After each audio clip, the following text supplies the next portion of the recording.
ပြောစရာတော့မလိုပါဘူးเนาะအရေးကြီးဆုံးတစ်ချက်ကယေရှုခရစ်တော်ကိုကယ်တင်ပါခြင်းနဲ့ကျွန်တော်လက်ခံရမှာဖြစ်တယ်ကျွန်တော်အပြစ်ကိုဝင်ချတောင်းပြီးတော့နောင်တရစွာနဲ့ဖျားထံကိုလာရမှာဖြစ်ကျွန်တော်ဟာကျွန်တော်ဖျားရဲ့ကောင်းခြင်းမင်္ဂလာနော်မရရှိနိုင်ဘူးလှုပ်ဆောင်ခြင်းနဲ့ဖျားရဲ့ကောင်းခြင်းမင်္ဂလာအထူးသဖြင့်ထာဝရတက်ကိုမရရှိနိုင်မပိုင်ဆိုင်နိုင်ဘူးဆိုတာဝန်ခံပြီးတော့ခရစ်တော်ကကားတိုင်းပေါ်မှာအမှုပြီးပြီလို့ပြောတဲ့အမှုကိုကျွန်တော်လက်ခံဖို့ဖြစ်တယ်ကျွန်တော်အပြစ်တွေဝင်ချတောင်းပန်ပြီးတော့ဘုရားထံကိုလာပြီးတော့ယေရှုခရစ်တော်ကိုကယ်တင်ပိုင်ရှင်တဲ့လက်ခံခြင်းပြီးပထမခြေလှမ်းဖြစ်တယ်ဝိညာဉ်တော်နဲ့ပြောပါကျွန်တော်ပြောတာခုနပြောထားတဲ့အတိုင်းပါနော်ဒါက Ephesus မှာရှင်ပေါလုကပြောပါအဲ့ဒါကြောင့်ယုံကြည်သူတိုင်းဝန်ခံတော်သူတိုင်းအတွက်တန်ရှင်တော်ဝိညာဉ်တော်ကအစစ်အဖြစ်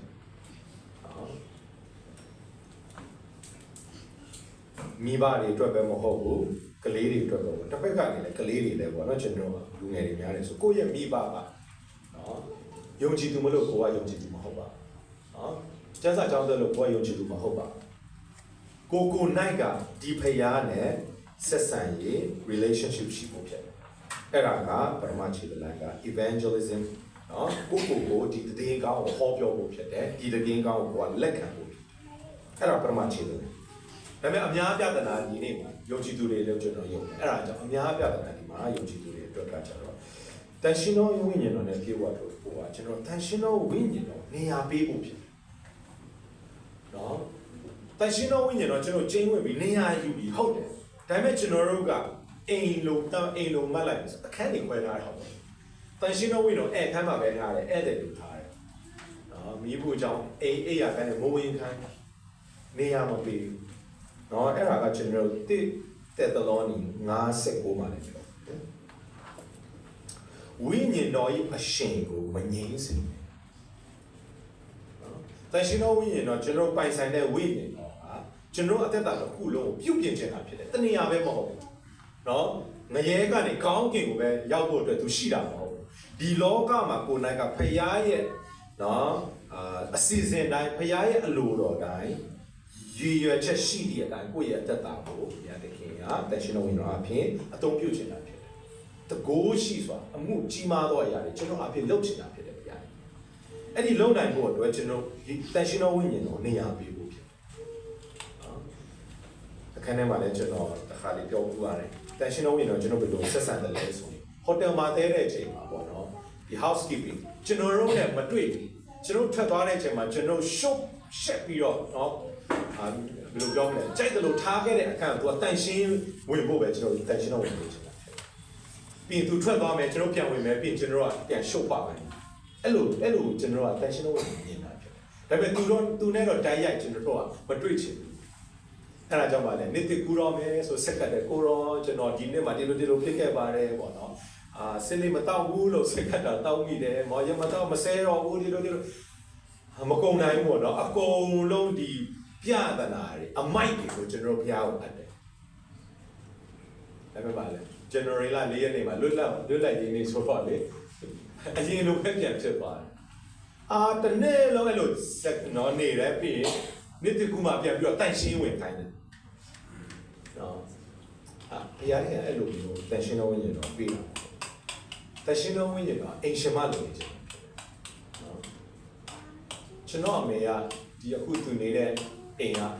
1990ခုကတည်းကနေတာဖြစ်တယ်။ပြီးခဲ့တဲ့တလကြီးအိမ်ပြင်နေတော့မယ်။နော်။အနာဂတ်မှာလည်းနေတဲ့ရွေးပြင်နေအောင်ပါဖြစ်တယ်။ဘာဖြစ်လို့လဲ။ तू ပိုင်တဲ့သူအိမ်အကောင်းဆုံးသူနော်။လှုပ်ချင်တာဖြစ်တယ်။အဲကလကားတွေစုပ်ပြီးဆိုလဲတယ်အယောင်တွေမလာတဲ့အယောင်တွေလဲတယ်ပေါ့နော်။စက်တီတွေလဲတယ်။အမြဲတမ်းအသေးမအကုန်လုံးပြုတ်ပြင်ချင်တာဖြစ်တယ်အရှင်မတန်ရှင်တော်ဝင်တော့အဲ့လိုလုပ်ချင်တာဖြစ်ကိုယ့်ရဲ့သက်သာအိမ်ရှင်မလို့နော်တောက်ခတ်ထားတဲ့အခန်းမရှိရဘူးတန်ရှင်တော်ဝင်တော့နေရာပေးရအောင်နော်နေရာပေးမယ်ဆိုရင်အဲ့ဒီအရှင်ပေါ့နော်တန်ရှင်တော်ဝင်တော့ကျွန်တော်တို့ထဲမှာရှိတဲ့သူရဲ့အမှုအရှင်ကိုကျွန်တော်တို့မအားစီးပဲနဲ့နေမယ်ဆိုရင်ကျွန်တော်တို့ကဖရားရဲ့အလိုတော်ကိုကောင်းမှုစွာနားလည်နိုင်မှာဖြစ်တယ်။ဘာဖြစ်လို့လဲတန်ရှင်တော်ဝင်တော့ကနှုတ်ကပတ်တော်ကိုဖော်ပြနိုင်မှာဖြစ်အဲ့ဒီချိန်မှာပေါ်ပြတဲ့အချိန်မှာကိုယ့်ရဲ့နှလုံးသားကိုတိုးကြည့်တဲ့အချိန်မှာကိုယ့်ရဲ့သက်တာကိုပြုပြင်မှာဖြစ်တယ် နော်အဲ့ဒါကြောင့်ဒီနေ့ကျွန်တော်တို့ပြန်ပြီးတော့ကြည့်ပါမယ်ဆိုကျွန်တော်ကျမဒီလူငယ်ဖြစ်တဲ့အနာဂတ်မှာကျွန်တော်ဆုံးဖြတ်ရမယ့်အရာအရေးကြီးတဲ့အရာအများကြီးရှိတယ်ကျွန်တော်ဘယ်လိုဆုံးဖြတ်မလဲနော်ကျွန်တော်ဘယ်လိုဆက်လက်ပြီးတော့အသက်ရှင်မလဲကိုရောအရင်တော့ဓမ္မဟောင်းလိုမျိုးပေါ့နော်အိမ်မက်မှာပဲဖြစ်နော်ခြုံဖို့လာအောင်ပြီးတော့နော်မောရှိခေါ်တယ်လို့ကျွန်တော်တို့ခေါ်ပါလို့ကျွန်တော်တို့တခါစန္ဒာတွေရှိတတ်တယ်နော်ဒါပေမဲ့အဲ့ဒီထက်ပိုပြီးတော့ရှင်းလင်းစွာဘုရားတခင်အထဲကနေစကားပြောချင်တာဖြစ်တယ်ကျွန်တော်ဘုရားဘာပြောတယ်လဲဘုရားတခင်ကျွန်တော်တို့ကိုကျွန်တော်ကို full time အနေနဲ့နော်အချိန်ပြည့်အမှုတော်ဆောင်ဖို့တဲ့ကျွန်တော်ခေါ်တော့ကျွန်တော် second ပိုင်းတော့ပြောလို့ရတယ်လို့သူပြောတယ် second တော့မရတော့ minute ပိုင်းပြောလို့သူတရားဟောနေတော့မှသူဟောတဲ့တရားကကျွန်တော်အတွက်ဖြစ်တယ်ဆိုတော့သူ gospel သွားရင်းနဲ့ကြွားတရားအချင်းပြနေမှာဟောရင်းနဲ့သူတည်သွားတာအဲ့ဒီချိန်ကစပြီးသူလုံးဝနောက်လည်းမကြည့်တော့ဘူးနော်ကျန်းစာကြောင်းတက်ဖို့မန္တလေးမှာသူဘိုးယူပြီးတဲ့နောက်မှာသူကကျန်းစာကြောင်းတက်ဖို့ဆုံးဖြတ်လိုက်တာပါပိလို့တော့ဒီလောက်တော့နော်ချင်းရှားညင်းလို့မရတဲ့အရာသူကနော်ဘုရားတန်ကနေတည်ရှိနာလည်းမရှိတယ်လေဆိုဘုရားရဲ့အလိုတော်ဝိညာဉ်တော်ကိုနေရာပေးလို့ဖြစ်တယ်အဲ့ဒါကြောင့်ဒီနေရာမှာဓမ္မဟောင်းမှာပဲမဟုတ်အဲ့ဒီစကားပြောတယ်ကျွန်တော်တို့ကိုလည်းအသေးမှနော်ကျွန်တော်ရဲ့ဆုံးဖြတ်ရမယ်အရာတိုင်းမှာဘုရားတန်ပါဝင်ခြင်းတာဖြစ်တယ်ကျွန်တော်တို့အတွက်သူကစီစဉ်ထားတာရည်ရွယ်ချက်ထားတဲ့အရာတွေကကောင်းတဲ့အရာတွေဖြစ်တယ်နော်ယောမအခန်းကြီး7ပိုင်းနဲ့28မှာပြောပါအရာခက်သေးကိုကျွန်တော်အကျိုးအတွက်သူကလုပ်ပေးနေတာအဲ့ဒါကိုကျွန်တော်မြင်နိုင်ဖို့အဲ့ဒီထဲမှာသူ့ရဲ့အစီအစဉ်ထဲမှာကျွန်တော်ပါဝင်ဖို့အတွက်ဒီတန်ရှင်သောဝိညာဉ်တော်ကိုကျွန်တော်တို့ကကိုယ့်ရဲ့အသက်တာမှာပြေဝပြီးတော့ရှံထွက်နေဖို့ဖြစ်တယ်အဲ့ဒါတွေရောက်နိုင်ဖို့အတွက်ကျွန်တော်တို့ပထမဆုံးကိုယ်ွယ်ခြင်းဆိုတဲ့ဒီနေရာစပြီးတော့တိုးရအောင်နော်ကျွန်တော်အချိန်တိုင်းမှာဘုရားဒီကိုအမြဲတမ်းဆင်ခြင်အောင်မြင်ဖို့ဖြစ်တယ်ဘုရားဒီကပါတယ်ဒီပြဿနာမှာဒီကျွန်တော်အစီအစဉ်မှာဒီ meeting မှာဒီ assignment မှာဒီအလုပ်မှာ